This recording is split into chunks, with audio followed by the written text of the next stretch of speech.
Hola, ¿qué tal? ¿Cómo están?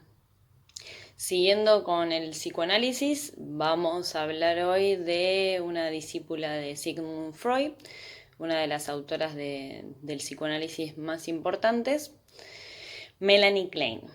Melanie Klein es conocida por su ajuste al modelo psicoanalítico, pero a diferencia de Freud, ella trabajó con niños.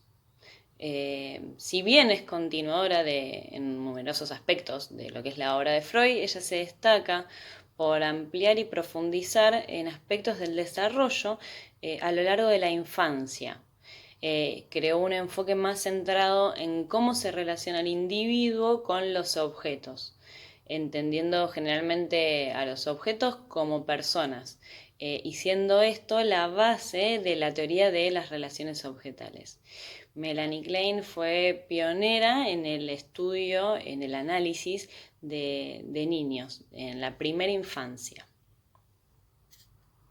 Nació el 30 de marzo de 1882 en Viena, hija de Maurice Reis, un médico de familia judía ortodoxa, y su madre Libusas Deutsch, unos 24 años menor que el padre. Adoptó el apellido de Klein una vez casada con Arthur, sus hermanos Emily, Emanuel y Sidon. Desde pequeña Melanie se mostró muy interesada en asistir a la escuela de medicina, igual que el padre, pero no logró hacerlo debido a que la familia perdió una gran fortuna. Más tarde, cuando ya estaba con Arthur, un químico industrial, asistió brevemente a la Universidad de Viena, pero ahí ya empezó su vida también matrimonial. Tuvo dos hijos, Melita y Hans, y la familia empezó a viajar debido a lo que era el trabajo del esposo. Una vez que se instala en Budapest, nace su tercer hijo, Eric, ya en el 1914. A lo largo de su vida matrimonial, Melanie Klein sufrió de depresión y de ansiedad. Debido a una parte a lo que fueron los viajes y mudarse y no poder ella desarrollarse como profesional como buscaba, y en parte a su relación con la madre. Era una madre dominante. La primera experiencia personal de Klein en el campo del psicoanálisis comenzó cuando ella buscó tratamiento, después, más que todo después de la muerte de su madre. Sus hermanos habían muerto cuando ella era muy joven, su hermana murió cuando tenía 4 años y su hermano cuando tenía 20. Por lo que después de trasladarse con su familia a Budapest, ahí comenzó a estudiar el psicoanálisis con Sándor Ferenczi. Basándose en su primer interés por el psicoanálisis, Ferenczi animó a Klein a psicoanalizar a sus propios hijos. Hasta ese momento nadie había trabajado en analizar a los niños. Así que fue que sin ninguna guía, Klein se puso a desarrollar una técnica de análisis infantil que todavía hoy se sigue utilizando. Ella desarrolló la famosa terapia de juego, una actividad lúdica en la que el niño actúa de forma totalmente inconsciente, y sus acciones se van interpretando de la misma manera que en los sueños o en las asociaciones libres en los adultos, ella lo hace en los niños. Klein fue la primera psicóloga en ver que el juego infantil era una actividad significativa, y en su terapia de juego, que más tarde contribuyó a la terapia lúdica, se pueden observar características del niño. Conoció a Sigmund Freud en el Congreso Psicoanalítico Internacional de Budapest en 1918, lo que la inspiró a escribir su trabajo psicoanalítico, El desarrollo de un niño, su primer trabajo. Esta experiencia le remarcó el interés por el psicoanálisis. Más allá de no tener un estudio universitario, decidió abocarse al análisis de niños. Tras terminar su matrimonio, se trasladó a Berlín para trabajar con el psicoanalista Karl Abraham, quien también la analizó. Y aunque Abraham apoyó su trabajo, pionero también con los niños, ni Klein ni las ideas de él tuvieron mucho apoyo en Berlín. Abraham muere al cabo de 9 meses de análisis con Klein, pero lo que fue el encuentro entre ellos fue decisivo para Melanie, quien se consideró una continuadora de sus ideas. La terapia de juego de Klein iba contra la creencia de Anna Freud, hija de Sigmund. Ella decía que los niños no podían ser psicoanalizados. La discrepancia entre ambas mujeres las condujo a una controversia importante dentro de lo que es el psicoanálisis, llevando a muchos de la comunidad psicoanalítica a tomar partido, ¿sí? Por una o por la otra. Anna Freud igualmente criticó abiertamente las teorías de Klein, así como su falta de estudios académicos formales. Melanie Klein luchó toda su vida contra una depresión, las muertes tempranas de sus 2 hermanos y luego la de su hijo mayor en 1933 la afectaron visiblemente. Escribió varios trabajos psicoanalíticos sobre el tema, atribuyendo más que todo la depresión a temas no resueltos de la infancia.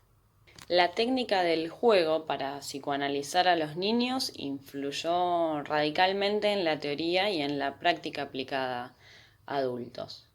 El uso de juguetes, muchos de los cuales eran pequeños muñecos con formas de hombres, con formas de mujeres, juegos de encastre, apuntaban a la relación con los objetos y entre estos.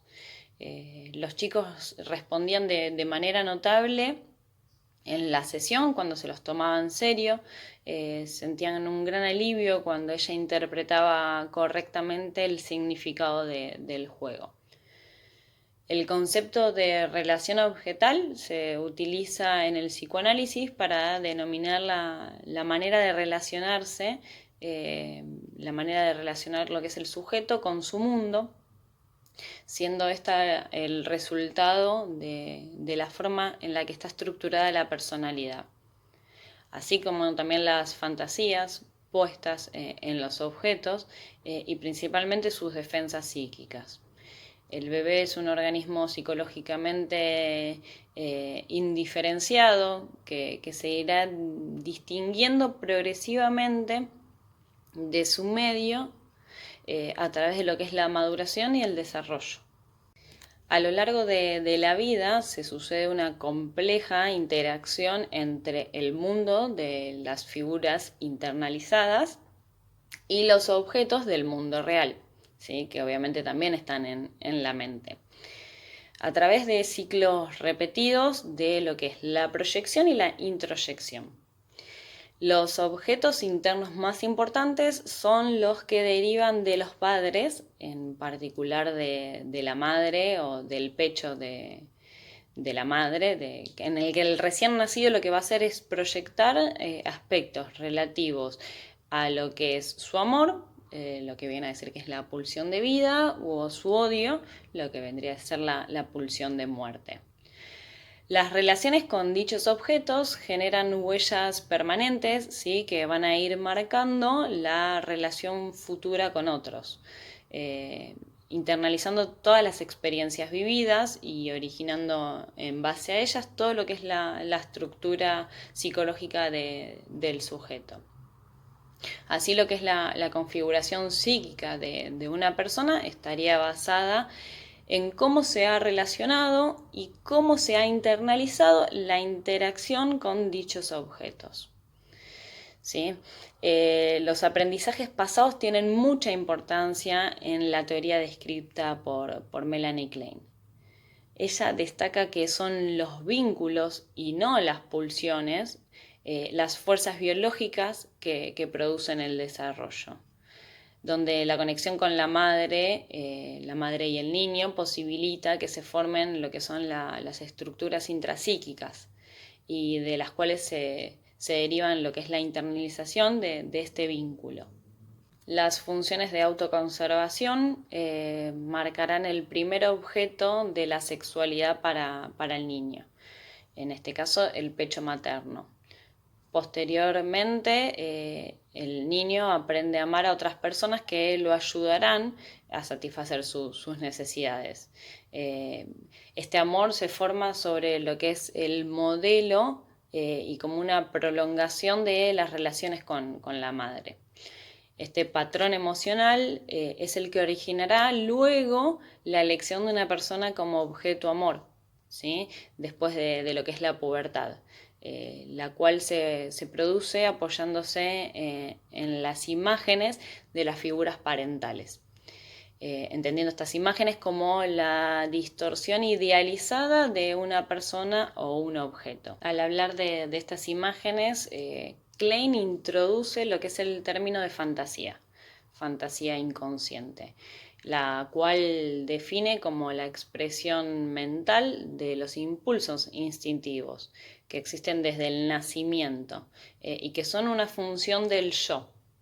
El yo va a entablar relaciones con los objetos en tanto en la fantasía como en la realidad. Para Klein, la fantasía y la realidad se encuentran inevitablemente unidas a las experiencias y en continua relación entre ellas. En la teoría, las fantasías inconscientes están subyacentes en todo lo que es el proceso mental. Son parte de la actividad de la mente, de la psique. Constituyen una representación de los hechos somáticos del cuerpo, que componen los instintos, que son sensaciones físicas, que son interpretadas como relaciones con los objetos, ¿sí? Y como tales causan alguna sensación. La fantasía es la expresión mental de los impulsos libidinales. Así como por ahí los mecanismos de defensa aparecen contra estos impulsos, gran parte de la actividad por ahí terapéutica en lo que es el psicoanálisis puede describirse como un intento de convertir la fantasía inconsciente en un pensamiento consciente. En la teoría psicoanalítica de Klein, el ser humano se encuentra desde el nacimiento en un constante estado de conflicto entre las pulsiones de vida o de amor y de muerte o de odio. A lo largo del desarrollo del ser, el sujeto va a ir superando etapas y conflictos propios de las etapas vitales. Irá forjando un equilibrio entre lo que es externo y lo interno a través de relaciones con diferentes objetos y enriqueciendo con el tiempo su yo, ¿sí? Su personalidad, su carácter. Durante dicho desarrollo, el individuo va a pasar por diferentes fases, va a ir variando el modo en que van captando la realidad, cómo se relacionan con los impulsos, con los deseos, y alcanzando diferentes hitos y diferentes aspectos que van a ir ayudando a generar un yo integrado. Que luego le permitirá por ahí hacer frente a diferentes conflictos entre los deseos del ello y la censura de lo que es el super yo. Y acá podemos marcar una diferencia con la teoría de Sigmund Freud. Si bien ella continúa los aspectos fundamentales del psicoanálisis, hay algunas diferencias en lo que es la teoría. Por ejemplo, mientras Sigmund Freud considera que el nacimiento del ser humano es puro ello, en la teoría psicoanalítica de Melanie Klein, ella cree que desde el parto del infante hay un yo primitivo, ¿sí? Que le permite vincularse con los objetos y proyectar sobre ellos sus propios impulsos y conflictos inconscientes. Así, en un inicio de las relaciones objetales se basarían en lo que es la proyección de los impulsos y la introyección de estímulos externos, para ir desarrollando lo que es un yo más o menos diferenciado en las diferentes etapas o, como ella menciona, en las diferentes posiciones. La capacidad para expresarse verbalmente, exteriorizar mediante la palabra pensamientos, emociones, deseos y vivencias, se va desarrollando a lo largo de la vida. Esta capacidad requiere de un cierto nivel de desarrollo madurativo y de aprendizaje, así como también por ahí cierta capacidad de introspección. Así pues, para un niño que no ha desarrollado, no ha finalizado su desarrollo, es sumamente complejo poder ser capaz de por ahí expresar esto, lo que son los deseos, las angustias, sus pulsiones. Este es uno de los principales motivos por el cual el método de la asociación libre, propio de lo que es el psicoanálisis freudiano, no podía ser originalmente aplicado a niños. Sin embargo, lo que son los elementos pulsionales, los deseos y los miedos forman parte de cada uno y están presentes desde el nacimiento. Para Melanie Klein, si bien la infancia de dichos elementos no pueden ser conscientes, sí pueden encontrarse simbolizados a través de lo que es el juego. Y a través del juego aparecen lo que son las fantasías. De este modo, las fantasías inconscientes actúan como un método de expresión de los instintos básicos y de las angustias, proyectándose en estos, en los juegos, y dirigiendo en gran medida lo que es la actitud y la conducta infantil. En este aspecto, una de las contribuciones más valoradas por parte de la teoría psicoanalítica de Melanie Klein es la introducción del juego simbólico, como método ya de evaluación y de trabajo con menores. Ella lo considera como un método de comunicación en el que el infante puede exteriorizar sus inquietudes, sus deseos, de forma por ahí indirecta, a través de lo que es el juego simbólico y de la fantasía. A la hora de utilizar el juego simbólico, es muy importante lo que es el encuadre. Lo que es la situación en sí, es decir, tener en cuenta qué necesidad tiene el niño para adaptar lo que es la sesión a él, ¿sí? El tipo de mobiliario, de juguetes, que sean adecuados, ¿sí? De manera que no le venga impuesto al niño con qué debe jugar, sino que él pueda escoger aquellos juguetes en el que quiera utilizar para poder demostrar lo que está necesitando, ¿sí? Pudiendo a través de ellos expresar la forma libre de esto, de sus miedos, de sus angustias, de sus deseos. Klein menciona que los niños desde su nacimiento van a tener un yo débil, un yo precario, poco organizado, con algunos mecanismos de defensa que le van a permitir su desarrollo psíquico en cuanto a las preformas del aparato psíquico, ¿sí?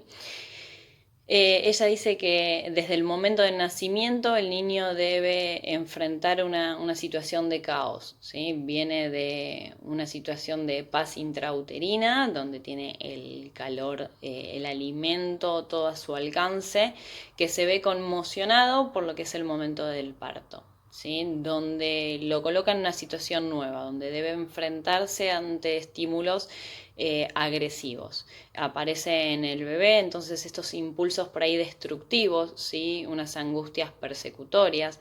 Es en el momento en que tiene el yo débil poco integrado, con contenidos directamente separados. No identifica personas en sí, sino objetos parciales, ¿sí? En los primeros meses los niños conocen dos tipos de experiencia. Lo que son experiencias buenas, muy buenas con objetos buenos o muy malas con objetos muy malos, ¿sí? Y siempre va a estar temiendo que esta lucha entre los dos le hagan daño, ¿sí? Por lo que lleva a cabo lo que es un proceso de separación en el que el odio y la ansiedad se proyecta al primer objeto de relación, o sea, al pecho materno. Y por otro lado, reconoce igualmente la gratitud que éste le beneficia. Para Klein, los niños pequeños experimentan mucha ansiedad a causa de lo que es la pulsión de muerte, lo que es el trauma experimentado desde el nacimiento, las experiencias también de hambre, de frustración. Los chicos van a intentar hacer frente a estas experiencias, sobre todo a las ansiedades, mediante el uso por ahí de las fantasías de decisión, de lo que es la proyección y la introyección. El niño divide y proyecta hacia afuera y separadamente sus sentimientos de amor y de odio, la expulsión de vida y de muerte, a partes separadas de la madre o del pecho, la cual resulta en que el objeto materno se divide en un pecho malo, madre sentida como frustrante, persecutoria, que es odiada, y un pecho bueno, en la cual la madre es amada y sentida como afectuosa y gratificante.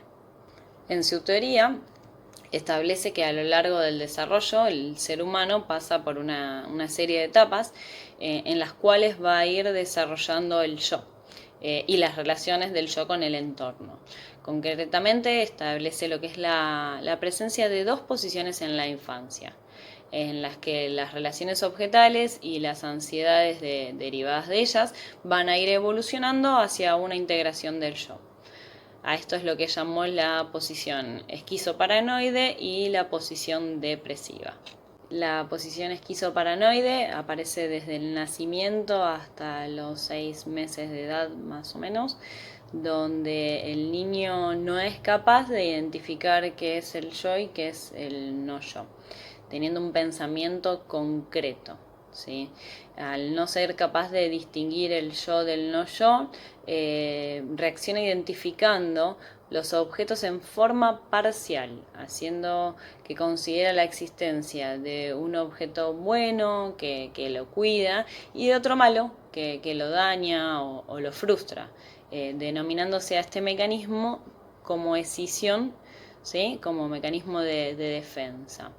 Un ejemplo, o el ejemplo por ahí más importante, es la relación que marcará el infante con el pecho materno.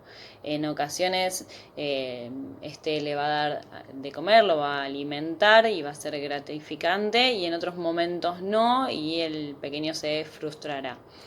Debido a lo que es la existencia de un objeto malo y persecutorio, el infante va a desarrollar una ansiedad y una angustia ante que este pecho pueda atacarlo, ¿sí?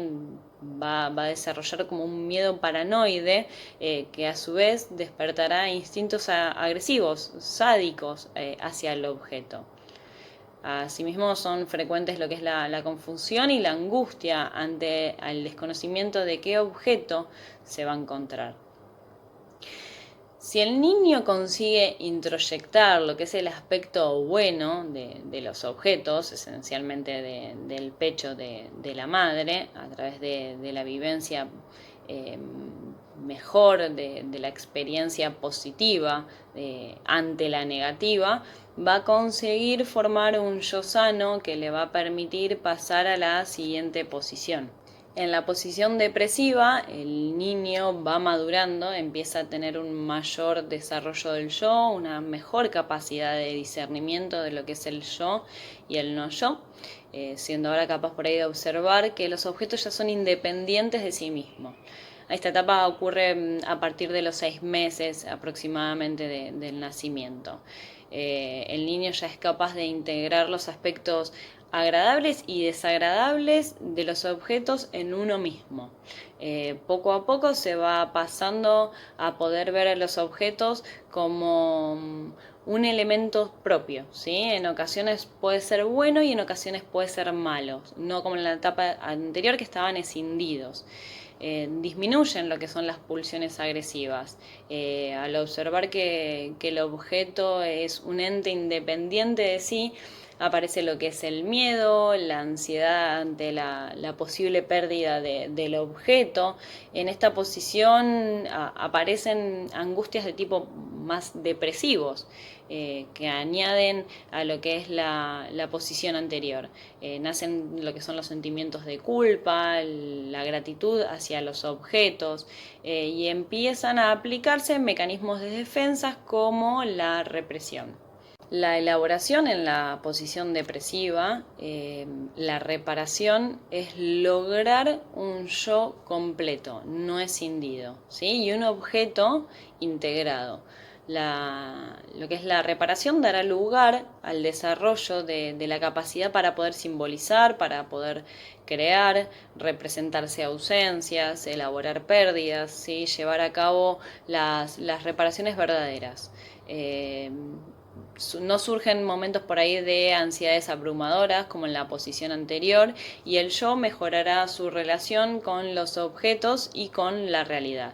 El complejo de Edipo, que según Freud aparece a lo largo de la etapa fálica, alrededor de los 3 años de edad, en la teoría psicoanalítica de Melanie Klein este complejo es bastante anterior, apareciendo junto con lo que es la integración de los objetos parciales en un objeto totalmente identificado durante la posición depresiva.